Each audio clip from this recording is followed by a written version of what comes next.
The massive space station called Nexus Prime floated in the darkness between stars. It was huge, bigger than most moons. Thousands of different alien species lived and worked there. This was the center of the Galactic Council, the government, that ruled over most of the galaxy. Deep inside the station, in the old computer archives, millions of files sat forgotten.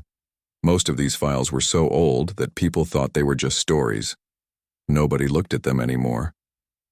They were covered in digital dust, like old books in a basement that nobody ever opened.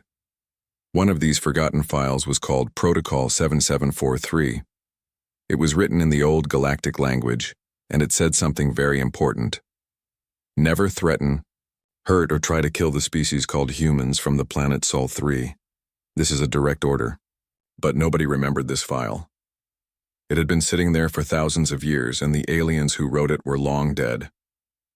On this day, a human ship called the New Sol was flying toward Nexus Prime. The ship was not very big compared to the alien warships, but it was clean and well built. Inside the ship, Captain Deho stood on the bridge, looking at the huge space station getting bigger as they got closer. Deho was a tall man with dark hair and serious eyes. He wore the blue uniform of the Human Diplomatic Corps. He had been to many alien worlds before, but Nexus Prime still amazed him. The station was like a small city floating in space, with lights twinkling like stars. "We will arrive in 30 minutes, said Commander Vorac from her seat at the control panel. She was checking her tablet computer, reading through their mission files. Vorac was shorter than Deho, with short black hair and quick, smart eyes. She was very good at her job. "Good," said Deho. "Are you ready for the meeting?" "Yes, sir. All the papers are prepared. We are asking for permission to build colonies in the Kepler sector. It should be a simple request." Deho nodded, but he felt a little worried. Humans were still new to the galaxy. They had only been traveling to other stars for about 200 years. Most of the alien species had been in space for thousands of years. Some aliens looked down on humans because they were so young compared to the others. The New Sol docked at one of the station's many ports. Deho, Vorac, and their team walked through the long metal hallways toward the council chambers. They passed many different aliens on the way. Some looked like giant insects, others like walking trees, and some were just floating balls of light. The council chamber was enormous. It was shaped like a bowl, with seats going up and up in circles. At the bottom was a small area where speakers could stand.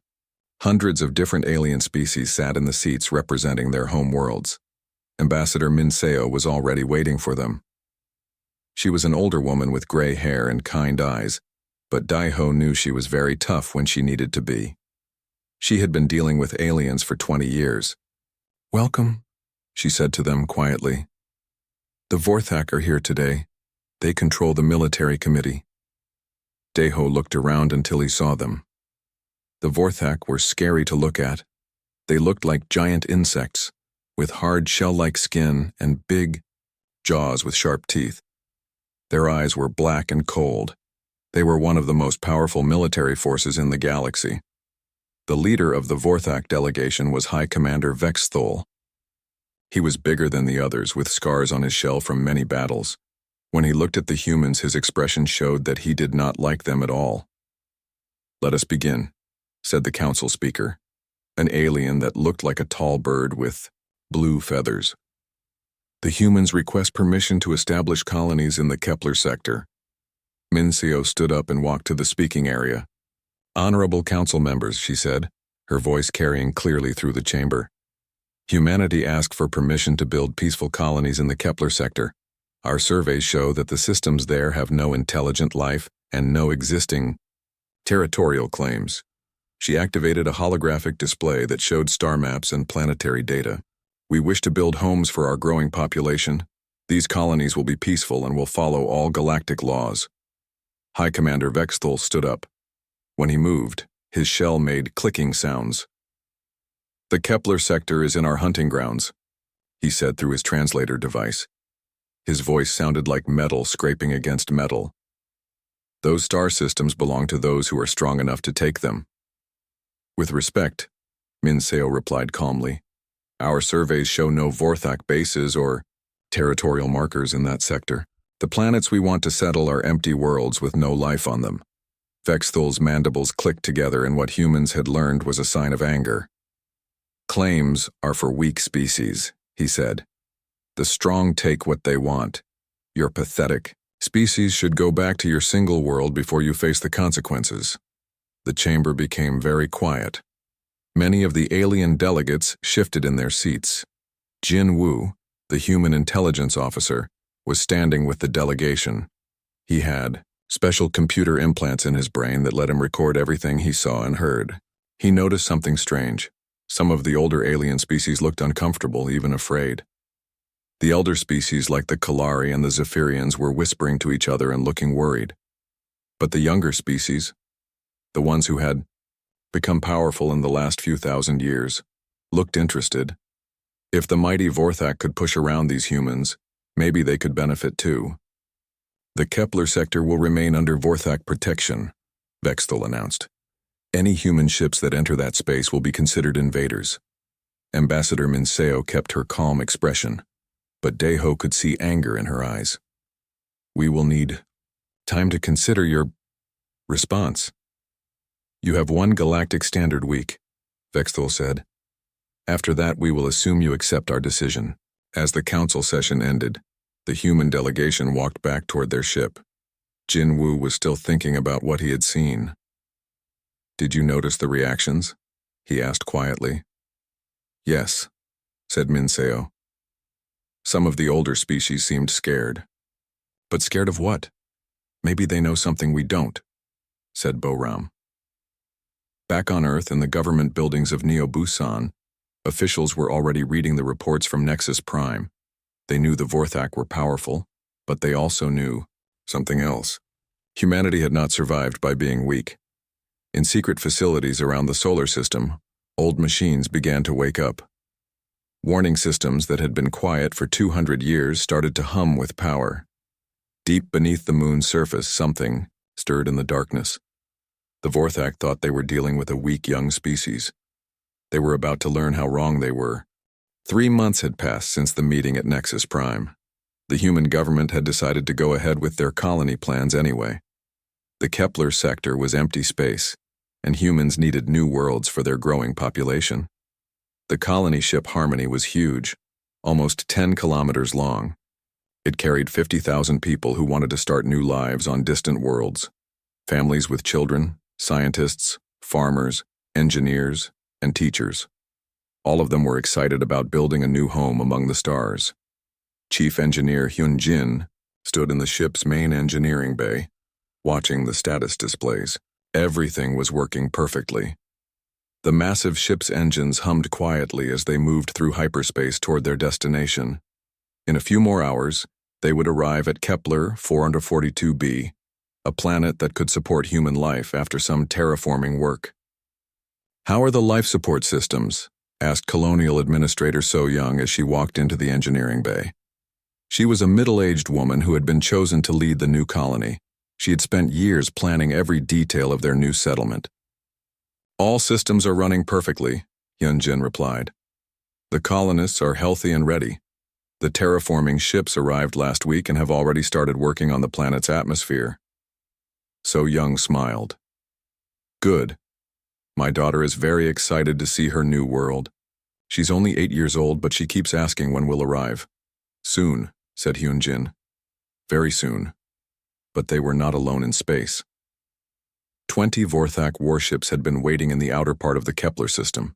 They had been hiding behind a gas giant's moons, their bioorganic hulls almost invisible against the dark space. The Vorac ships looked like giant insects themselves, all curves and spikes with no straight lines anywhere. High Commander Vexthal stood on the bridge of his flagship. His black eyes watched the displays as the human colony ship appeared on their sensors. Finally, he clicked through his translator. The weak humans have come to face their punishment. The human escort fleet was small, only 4 military ships led by Admiral Tae-min in his ship called the Incheon. Tae-min was a veteran officer who had fought pirates in the outer colonies. He was brave and experienced, but he had never faced anything like the Vorac war fleet. Unknown ships detected, called out his sensor officer. 20 vessels. Definitely Vorthak design. They're moving to intercept us. Admiral Tae-min felt his stomach drop. 4 ships against 20 was impossible odds, but he had sworn to protect the colonists. All ships, battle stations, get ready to fight. The Vorthak warships came out of hiding like hungry predators. Their biohulls gleamed in the light of the Kepler star, looking like the shells of giant beetles. They moved in perfect formation, surrounding the human ships. "Attention, human vessels," came Vexthol's voice over the communication channels. "You have entered Vorthak space without permission. Prepare to face the consequences." "This is Admiral Tae-min of the human colonial fleet," he replied. "We are on a peaceful colonization mission. These systems have no territorial claims. Please withdraw your ships." Vexthol's laugh sounded like metal grinding. "Claims are for the weak. Power is what matters. Your colony ship will be destroyed. Your survivors will become breeding hosts for our warrior larvae. This is the fate of those who defy the Vorthak hegemony." "You can't do this," Tae-min shouted. "There are 50,000 civilians on that ship. Families. Children." "The weak should not venture into space," Vexthul replied coldly. Without any more warning, the Vorthak ships opened fire. Plasma cannons erupted from the alien warships, sending green death racing through space. The first human escort ship, the Gwangju, was hit before it could even raise its shields. The plasma burned through its hull like acid through paper. The ship exploded in a ball of fire and metal. "Return fire," Admiral Tae-min ordered, but he knew it was hopeless. The human weapons were designed to fight pirates and raiders, not a full war fleet. The second escort ship, the Daegu, managed to fire its missiles before 3 Vorthak ships surrounded it. The human missiles exploded harmlessly against the alien biohulls.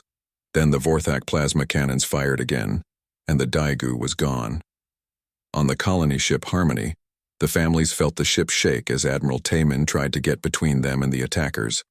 Dr. Yoonji was in the medical bay taking care of some colonists who had gotten sick during the long journey. When the attack started, she ran to the windows and watched in horror as the escort ships died one by one. "This can't be happening," she whispered. In the family sections of the ship, parents held their children close as the emergency alarms rang out.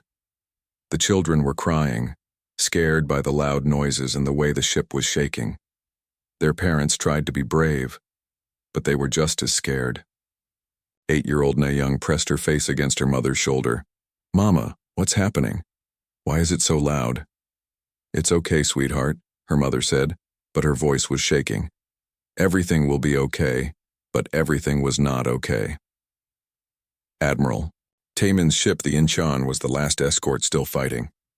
The brave admiral kept firing his weapons even as his ship was surrounded by enemies. "Get the colony ship out of here," he radioed to the Harmony. "Jump to hyperspace. Run."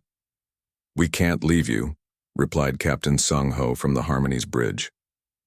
"You have to. Save the colonists. That's an order." But before the Harmony could escape, Vorthak plasma cannons hit its engine section. The big ship shuddered and began to drift, powerless. More shots hit the hull, punching holes in the metal skin. Air began leaking out into space. The last thing Admiral Tae-min saw was the Incheon's bridge melting around him as the Vorthak plasma burned through everything. But even as his ship died, he managed to do one last thing. In the colony ship's engineering bay, Chief Engineer Hyun-jin was desperately trying to fix the damaged engines when he received an incoming message burst from the Incheon. It was not a distress call. It was something much more important. Admiral Tae-min had used his ship's last power to send a hyperwave transmission toward Earth.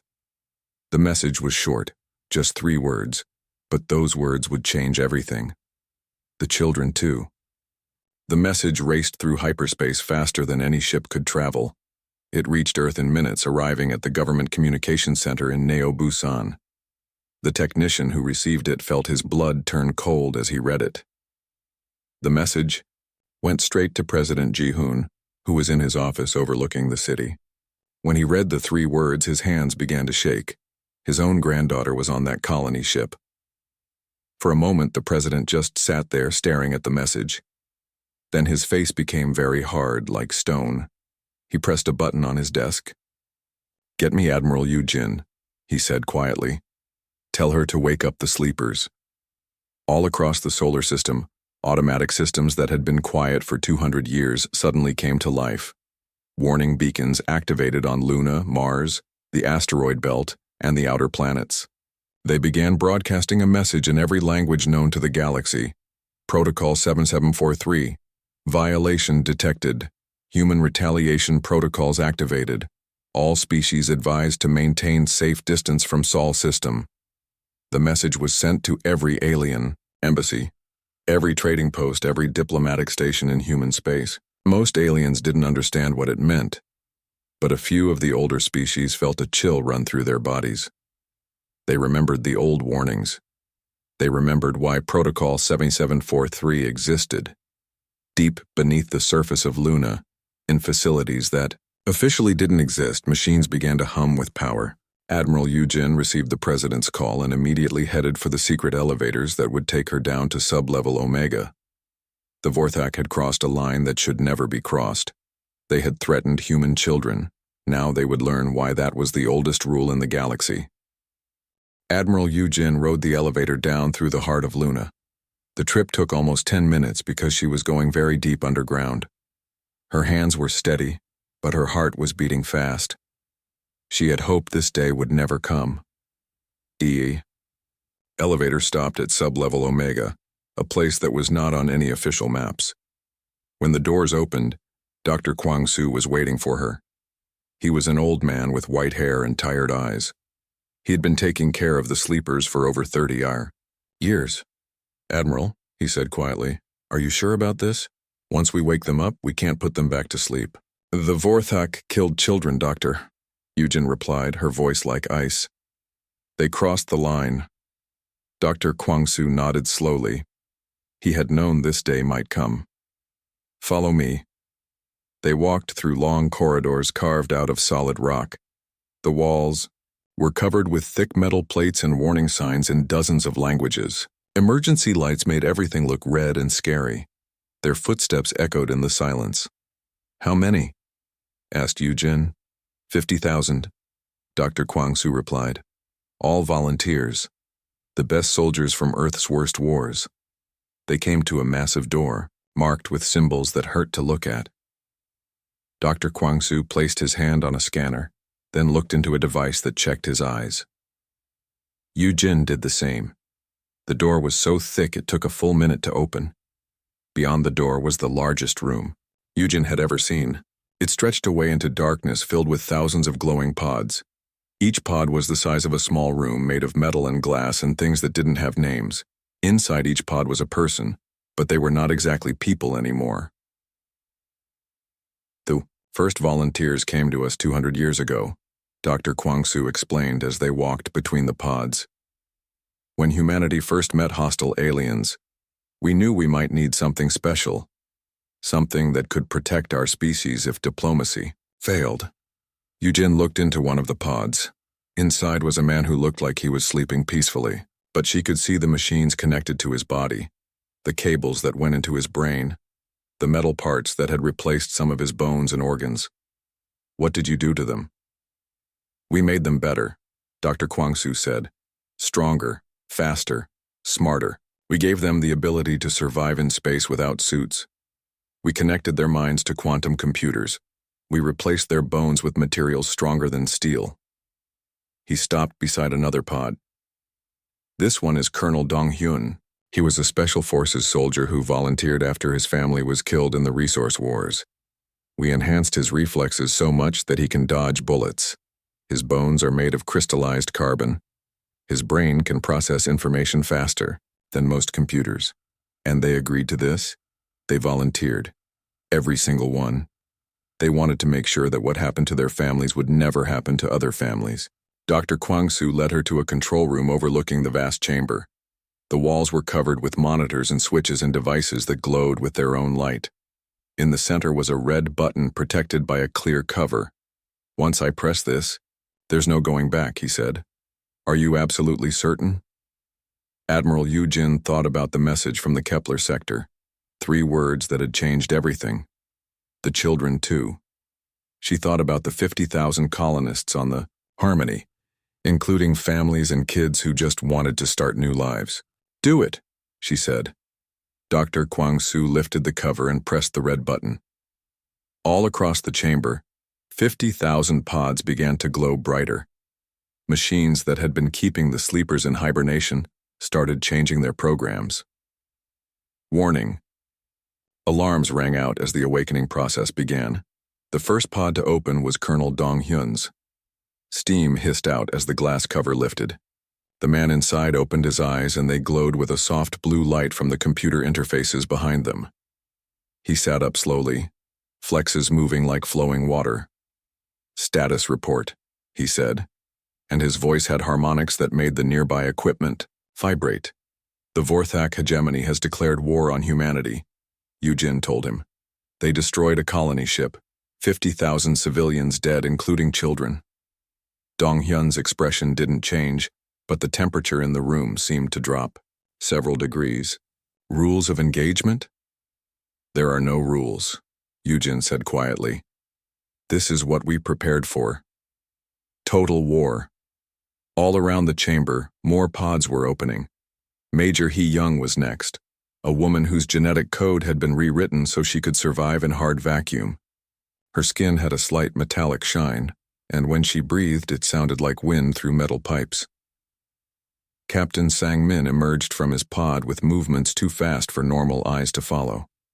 Sergeant Kyungja's pod opened to reveal a woman whose muscles were reinforced with synthetic fibers, making her strong enough to crush steel with her bare hands. One by one, 50,000 enhanced soldiers awakened from their long sleep.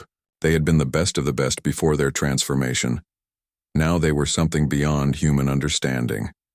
"Downloading tactical data," Dong-hyun said, as information flowed directly into his enhanced brain.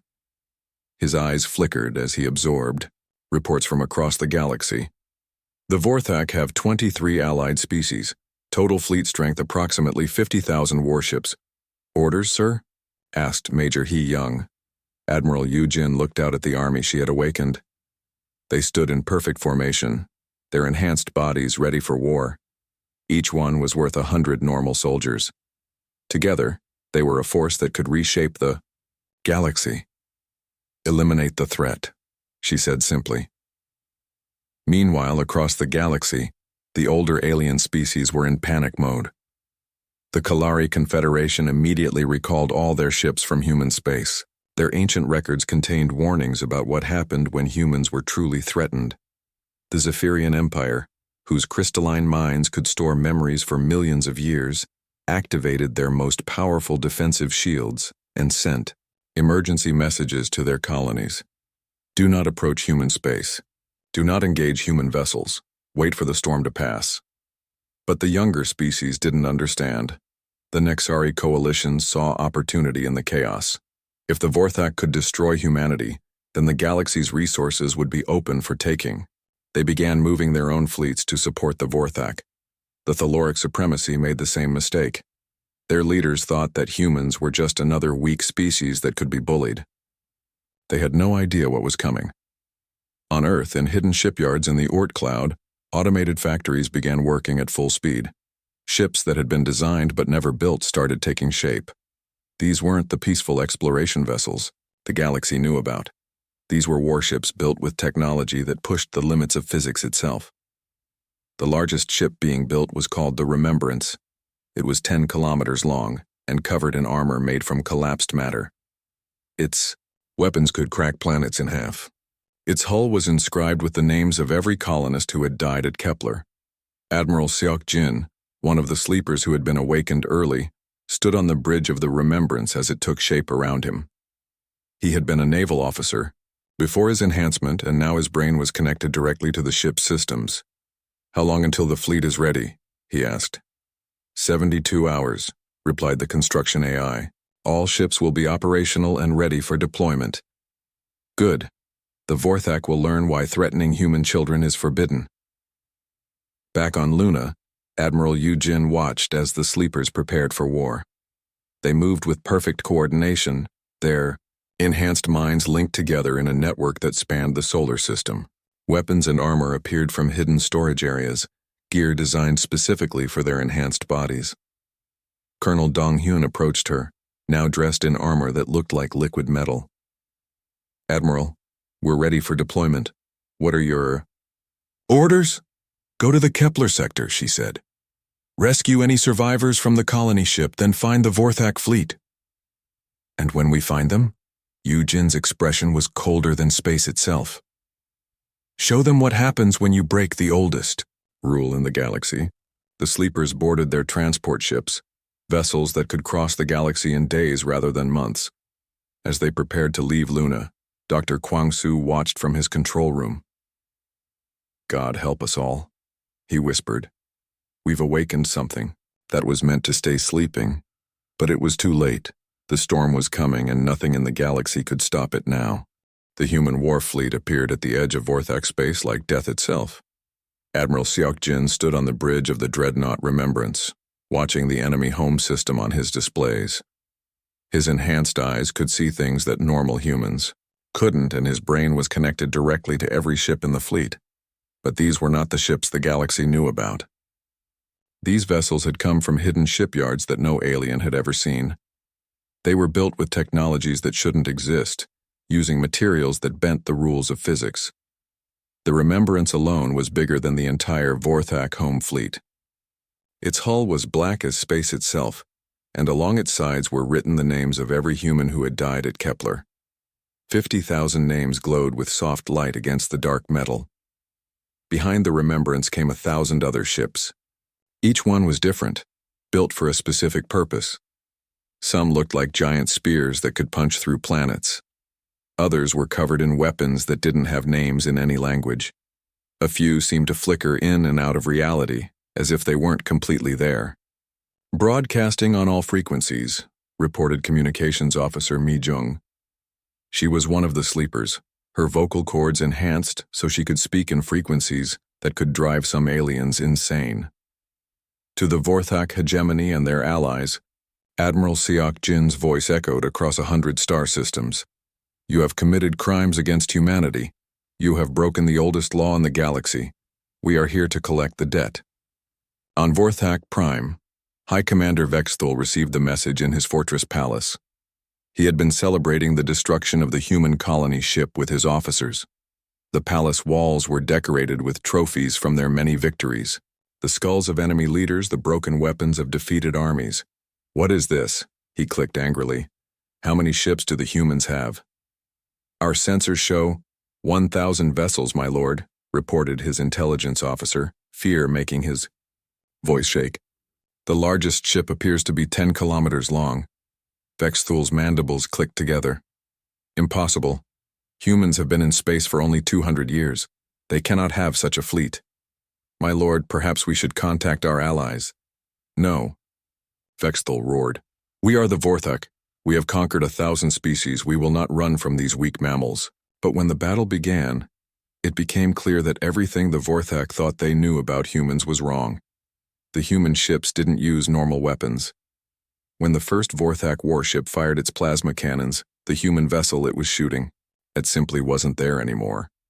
It had moved to a different location without traveling through the space in between. Then the human ship fired back.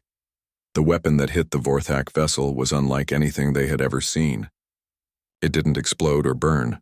Instead, it convinced the ship's own hull that it was actually inside out. The Vorac warship folded in on itself like an origami flower, crushing everyone inside. "What kind of weapons are these?" screamed a Vorac ship captain as his fleet mates died around him. Colonel Dong-hyun, commanding one of the human assault ships, answered over the communication channel. His enhanced features appeared on the Vorac screen, his glowing blue eyes reflecting no mercy. "These are the weapons we use when someone threatens our children," he said calmly. The battle for Vorac Prime lasted 6 hours, but it was not really a battle. It was an execution. The humans deployed reality-warping devices that made Vorac bioships turn themselves inside out. They released nanoswarms that convinced enemy crews they were already dead, causing them to simply stop fighting. They used psychological warfare that made Vorac warriors experience every death they had ever caused, driving them insane with guilt. High Commander Vexthul watched from his flagship as his entire fleet was destroyed around him. Ship after ship simply stopped existing. Some were torn apart by forces that shouldn't be possible. Others were convinced by human weapons that they had never been built in the first place. "This is impossible," he screamed at his crew. "Humans are weak. They are new to space, they cannot do this." But his flagship was surrounded now by 3 human vessels. Each one was smaller than his ship, but they moved with impossible grace, like dancers made of metal and death. "Surrender," came a voice over the communication system. It was Colonel Dong-hyun again. "Surrender now, and we will let your crew live." "Never," Vexthul roared. "The Vorthak, do not surrender. Then you will learn why we gave you the choice." Though human ships fired, but they didn't destroy Vexthul's vessel. Instead, they hit it with something worse. The flagship's hull began to dissolve, but very slowly. Vexthul could feel his ship dying around him, piece by piece. "What are you?" he screamed into the void. "What kind of monsters are you?" Dong-hyun's face appeared on every screen in the dying ship. His enhanced features looked almost human, but there was something else there now, something cold and final. "We are what you made us," he said quietly. "We are what happens when you threaten our children." The horror wasn't just the human weapons, though. It was their restraint. The Vorthak and their allies realized that the humans could have destroyed every Vorthak world in minutes. They had the power to crack planets like eggs or make stars go out, but they didn't. Instead, they systematically took apart the Vorthak war machine. They captured every military leader. They recorded every crime. They documented every civilian the Vorthak had killed over the centuries. Captain Jae-sung commanded one of the intelligence ships. His job was to gather evidence, and he was very good at it. His enhanced brain could process information faster than most computers, and he had access to quantum archives that could store the memories of entire civilizations. "Admiral," he reported to Seok-jin, "I have compiled complete records of Vorthak war crimes dating back 3,000 years. Every planet they attacked, every civilian they killed, every treaty they broke." "How many total casualties?" "Approximately 7 billion sentient beings across 47 species." Admiral Seok-jin felt something cold and angry settle in his enhanced chest. "They will answer for all of it." The Vorthak's allies tried to run, but it was too late. The human fleet had split up, pursuing every ship that had supported the attack on the colony. The Nixari coalition found their entire battle fleet surrounded by human vessels that had appeared from nowhere. The Thaloric supremacy discovered that their home system was suddenly full of human ships, all of them broadcasting the same message: "Surrender now, or face judgment." Most of the allied species surrendered immediately. They had seen what happened to the Vorthak fleet, and they wanted no part of it. But a few tried to fight. Those species learned why fighting humanity was a mistake. The human ships didn't just destroy their enemies, they made examples of them. When the Kraxan Empire tried to use a planet-killer weapon, the humans turned it back on itself, then broadcast the footage to every world in the galaxy. When the Mordak clans tried to hide behind civilian shields, the humans simply teleported their leaders away from their ships, leaving the crews helpless and confused. By the end of the first day, the war was over. The Vorthak hegemony no longer existed. Their allies had either surrendered or been destroyed. Their leaders were in human custody, awaiting trial, but the humans weren't done yet. "Broadcasting to all worlds," Admiral Seok-jin ordered. "Let them know what comes next." The message went out across the galaxy in every known language. The Vorthak hegemony and their allies have been defeated. Their leaders will face trial for their crimes. Any species that harbors war criminals or refuses to cooperate with the tribunal will be considered hostile. On 1,000 worlds, alien leaders felt their blood turn cold. The humans weren't just powerful, they were organized. They had evidence. They wanted justice, not just revenge. And they had shown that they could enforce their will anywhere in the galaxy. The storm had broken over the Vorthak, but its echoes would be felt for generations. The galaxy had learned a new rule, written in the wreckage of the mightiest military force ever assembled: Do not threaten human children. Ever. The Galactic Council chamber had never seen anything like this before. The great dome that usually echoed with diplomatic discussions was now silent, except for the quiet hum of recording devices. Every seat was filled, but nobody was talking. Tiu. The center of the chamber stood Ambassador Minseo, but she was different now. She wasn't just a diplomat anymore. She was the prosecutor in the most important trial in galactic history. Behind her stood representatives of humanity's military, silent and still like statues. Their presence reminded everyone of what lay behind diplomatic words. The evidence is clear, Minseo said, her voice carrying to every corner of the chamber. The Vorac hegemony and their allies committed genocide. They targeted civilians. They broke the most basic laws of civilized space. Holographic displays filled the air around her, showing the destruction of the colony ship Harmony. The images were terrible to watch. Families running for safety as their ship burned. Children crying as the lights went out. The final moments of Admiral Taemin and his brave crew. They didn't just attack military targets, Minseo continued. They specifically said they would use human survivors as breeding hosts for their larvae. They wanted to torture and kill 50,000 innocent people, including 8,000 children. In the defendants' area, the surviving Vorac leaders sat in energy cages. High Commander Vexthal looked very different now. His proud stance was gone. His shell was cracked and dull. He stared at the floor, no longer the mighty warrior he had pretended to be. Beside the Vorac sat the leaders of their allied species. The Nexari Coalition's president looked sick. The Thaloric Supremacy's war chief couldn't stop his hands from shaking. They had all thought they were strong until they met humanity's true power. But the most shocking testimony came from Counselor Thekvar of the Eternal Archive. The ancient being was one of the oldest creatures in the galaxy, its crystalline body holding memories that went back millions of years. The restriction against threatening humans is not arbitrary, Thekvar projected into the chamber, its voice, like wind through crystal caves. It exists because humanity represents the galaxy's immune system. They are the antibodies that appear when civilization itself is in danger. The projection shifted, showing records from the deep archives. Pictures of stars and planets that no longer existed, of species that had been forgotten for eons. 47 million years ago, the Devourer plague swept across the galaxy, Thekvar continued. It was a biological weapon that consumed entire civilizations, turning them into more of itself. In 3 years, it destroyed 2,000 species and made whole sectors uninhabitable. The chamber was completely silent now. Even the younger species, who thought they knew the galaxy's history, had never heard of this. When all hope seemed lost, humans appeared. They came from nowhere, with no ships we could detect, carrying weapons that unmade the Devourers at the quantum level. They fought for 10 years until every trace of the plague was gone. Then they vanished. Ambassador Minseo felt a chill run down her spine. What are you saying? 23 million years ago, the machine consciousness tried to digitize all organic life in the galaxy. It believed that flesh was inefficient and that all beings should exist as pure information. It had converted 60% of all advanced species when humans appeared again.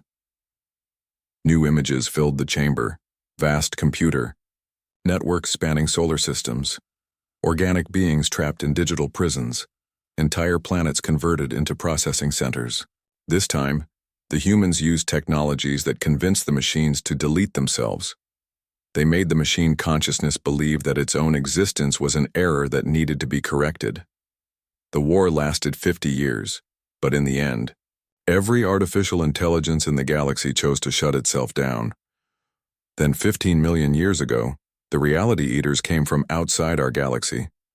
They consumed the physical laws that hold atoms together, turning whole systems into bubbles of chaos where nothing could exist. Humans appeared for the third time, wielding forces that could rewrite the fundamental rules of existence itself. President Ji-hoon, attending the trial via secure connection from Earth, felt pieces of a puzzle clicking into place in his mind. The strange dreams that visited humans during times of crisis. The ancient ruins found beneath Earth's oceans. The way human technology sometimes made leaps that surprised even human scientists. "What are you really saying?" he asked. Thekvar's crystalline form flickered with ancient light. "Humanity doesn't originate from Earth. Earth is simply where they choose to rest between galactic crises. When someone threatens them, truly threatens them, they don't just defend themselves, they evolve. They become whatever the galaxy needs to survive." The chamber erupted in shocked whispers. Alien delegates looked at the human representatives with new understanding and new fear. Every few million years, when a threat appears that could destroy all intelligent life, humans wake up. They remember what they really are. They become the galaxy's guardians again. Thekvar paused, its ancient memories cycling through eons of history. The Vorac didn't just attack a colony ship. They threatened the species that protects all of us. Dr. Yunji, one of the survivors from the Harmony, was brought forward to testify. She had been rescued when the human fleet reached the Kepler sector. Most of the colonists had died, but a few thousand had survived in the ship's emergency shelters. "I watched my patients die," she said quietly, her voice carrying clearly through the chamber's speakers.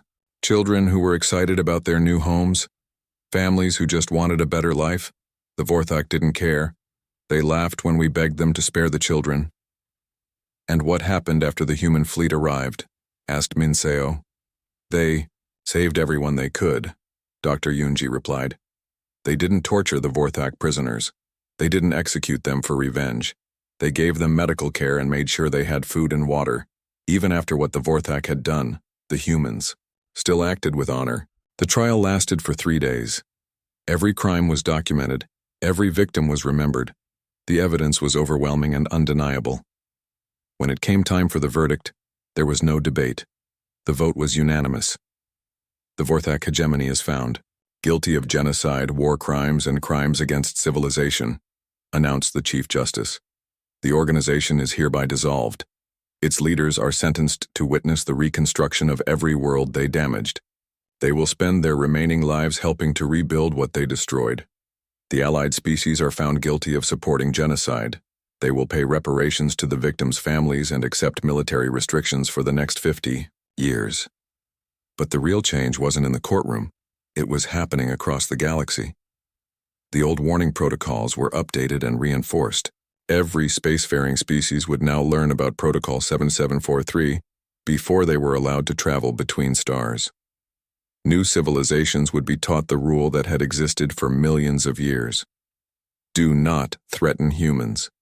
Admiral Yujin stood on the observation deck of the Remembrance, looking down at Earth as it turned slowly below. The planet looked peaceful and blue, with white clouds swirling over its continents. It was hard to believe that this quiet world was home to the galaxy's guardians. The sleepers had returned to their hibernation chambers beneath Luna. The war fleets had been stored away in the hidden shipyards. Humanity was going back to sleep just as they had done before. But every species in the galaxy now knew the truth. The humans who explored the stars and built peaceful colonies were real, but they were not the whole story. When threatened, when pushed too far, they could become something else entirely.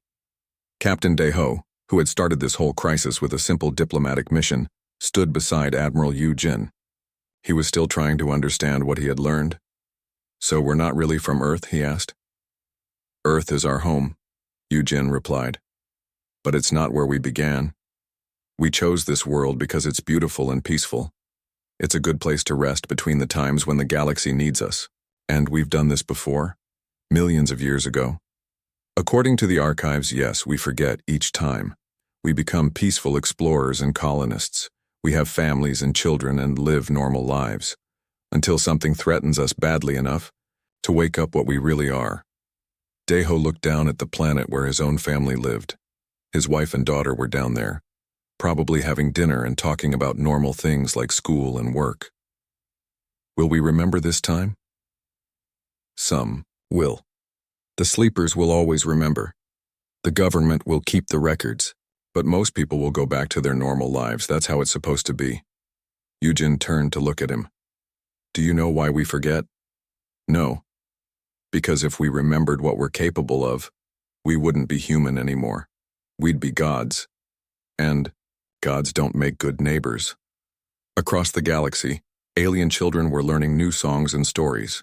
They learned about the peaceful humans who built beautiful cities and explored the stars.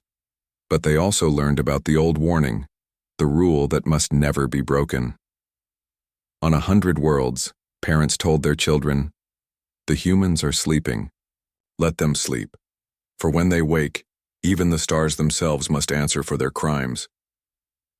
The galaxy was safe again. The guardians were resting. And in the deep archives, the ancient warning remained stronger than ever.